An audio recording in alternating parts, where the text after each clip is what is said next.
Hi నమస్తే అస్సలం అయికుం. ఈరోజు మన వీడియోలో హెల్దీ అండ్ టేస్టీ రెసిపీ రాగి లడ్డు చేయబోతున్నాను. రాగులు హెల్త్కి చాలా మంచిదండి. పిల్లలకి ఇలా లడ్డూలాగా చేసి పెడితే చాలా ఇష్టంగా తింటారు.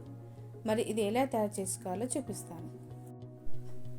స్టవ్ మీద ఒక కడాయి పెట్టుకొని అందులోకి 1 కప్పు దాకా రాగులను వేసుకోవాలి. రాగులు వేసుకొని కొద్దిగా ఫ్రై చేసుకోవాలి. రాగులను 6 నుండి 8 నిమిషాల వరకు మంటను లో ఫ్లేమ్లో పెట్టుకొని ఫ్రై చేసుకోవాలి. ఇలా ఫ్రై చేసుకున్నాక ఈ రాగులను ఒక ప్లేట్లోకి వేసుకొని పూర్తిగా చల్లారనివ్వండి. ఇప్పుడు మళ్ళీ అదే ప్యాన్లోకి 1/2 కప్పు దాకా మినపగుళ్ళను వేసుకోవాలి. వీటిని కూడా లో ఫ్లేమ్లోనే కొద్దిగా ఫ్రై చేసుకోవాలి. వీటిని కూడా ఫ్రై చేసుకున్నాక ఒక ప్లేట్లోకి వేసుకోండి. మినపగుళ్ళను కూడా కాస్త చల్లారనివ్వండి. మినపగుళ్ళు పూర్తిగా చల్లారాక ఒక మిక్సీ జార్లోకి వేసుకోండి. ఇప్పుడు ఇందులోకి 3 ఇలాచీలు వేసుకొని వీలైనంతగా ఫైన్ పౌడర్ లాగా మిక్సీ పట్టుకోండి. ఇలా మిక్సీ పట్టుకున్నాక ఒక బౌల్లోకి వేసేసుకుందాం. చూడండి, ఈ విధంగా ఫైన్ పౌడర్ లాగా మిక్సీ పట్టుకోవాలి. ఇప్పుడు మనం వేయించిన రాగులను కూడా మిక్సీ జార్లోకి వేసుకోవాలి. వీటిని కూడా ఫైన్ పౌడర్ లాగా మిక్సీ పట్టుకోండి. ఇలా మెత్తగా మిక్సీ పట్టుకున్నాక సగం పిండిని బౌల్లోకి వేసేసుకుందాం. మిగతా సగం పిండిని అలానే ఉంచేసుకోండి.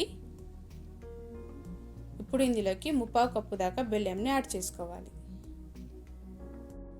మీకు ఎక్కువ స్వీట్ కావాలనుకుంటే 1 కప్పు దాకా బెల్లం వేసుకోండి. ఇప్పుడు వీటిని కూడా మిక్సీ పట్టుకోండి. ఇలా మిక్సీ పట్టుకున్నాక బౌల్లోకి వేసుకొని పిండి మొత్తం బాగా కలుపుకోవాలి. ఇప్పుడు ఇందులోకి కొద్దిగా బాదం పప్పును నెయ్యిలో వేయించుకొని వేసుకున్నాను. ఇది ఆప్షనల్ అండి.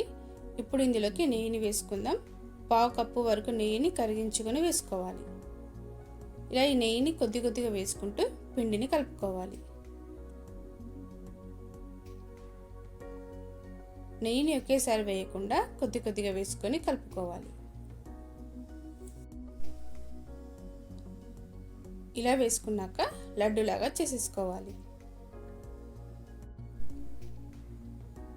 మీకు ఏ సైజులో కావాలనుకుంటే ఆ సైజులో చేసుకోవచ్చు. ఇలా లడ్డూలాగా చుట్టేసుకోవాలి. ఇలా చేసుకున్నాక లడ్డుని ప్లేట్లోకి పెట్టుకుందాం.